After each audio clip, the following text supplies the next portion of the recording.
Hey there, today we are working on section 3.3, rules for differentiation. We are talking about power functions, sum and difference functions, product and quotient functions, negative integer powers, which is going to work with the power functions here, and the second and higher order derivatives.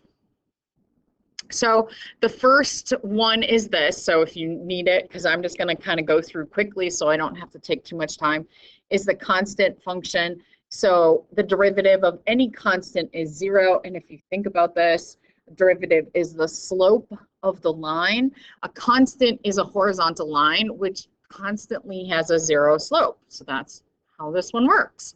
Rule 2 is the power function. This is probably one of the most common derivatives you will use the entire year. So what you do is you take whatever your exponent is, gets dropped to the front, subtract 1 from your exponent. Rule 3 is the constant multiple. So if you have a constant in front of a variable, you can pull the constant to the front and then just find the derivative of u or whatever that is there. Sum and difference rule. So the sum and difference rule says if you're finding the derivative of 2 or more terms, you can find the derivative of each of the terms separately. This is going to actually make a lot of sense when you start going through and having these big polynomials. Just find each term in the polynomial separately. Oops, went the wrong way.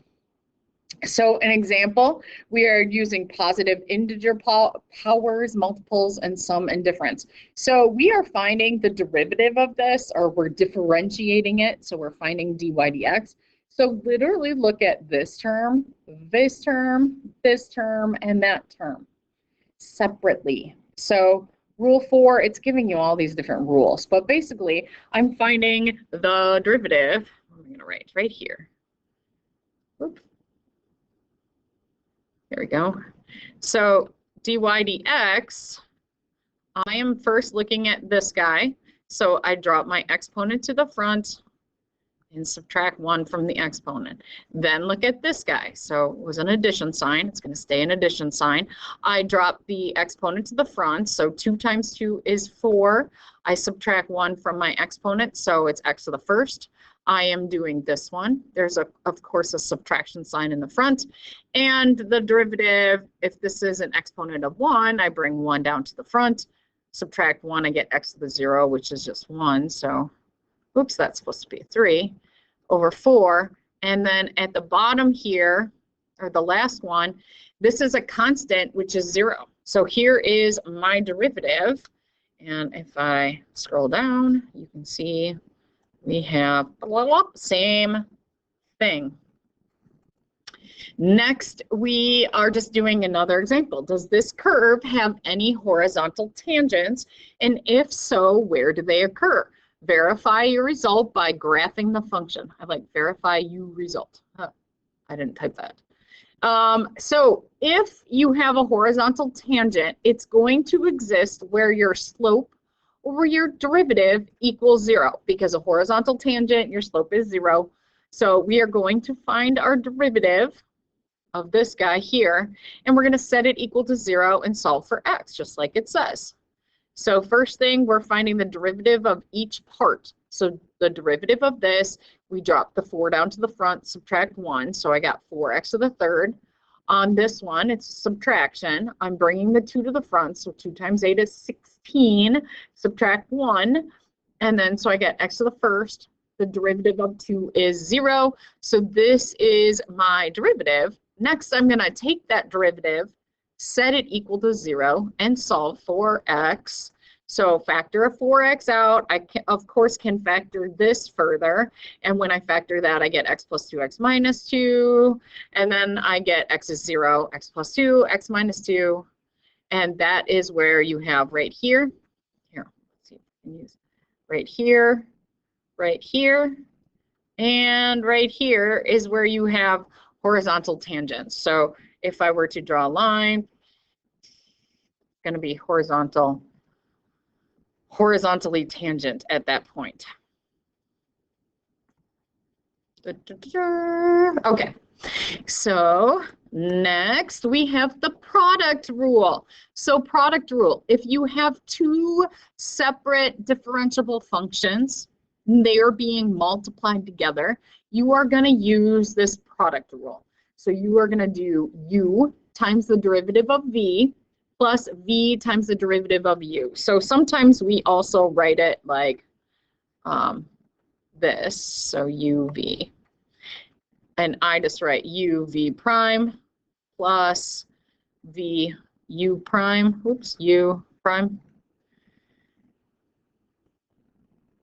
So we are finding this using the product rule. So when we do this, I'm finding f prime of x.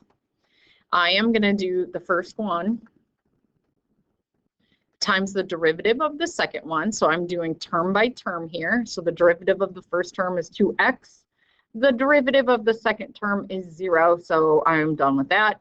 Then I'm adding the derivative of the first one.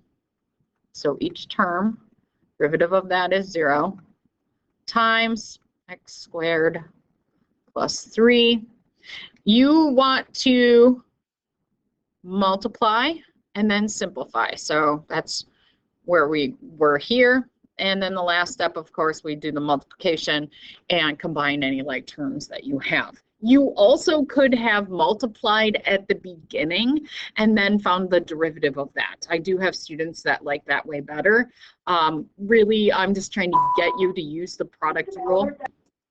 So get you to use the product rule just so you can get in habit of it, because you will be using it a lot this year. Quotient rule. So quotient rule, if you have two differentiable functions and you're being divided, we have it set up as v times du dv or dx minus u dv dx all over v squared. Or, so u, over v, that was supposed to be a u, not an a. We do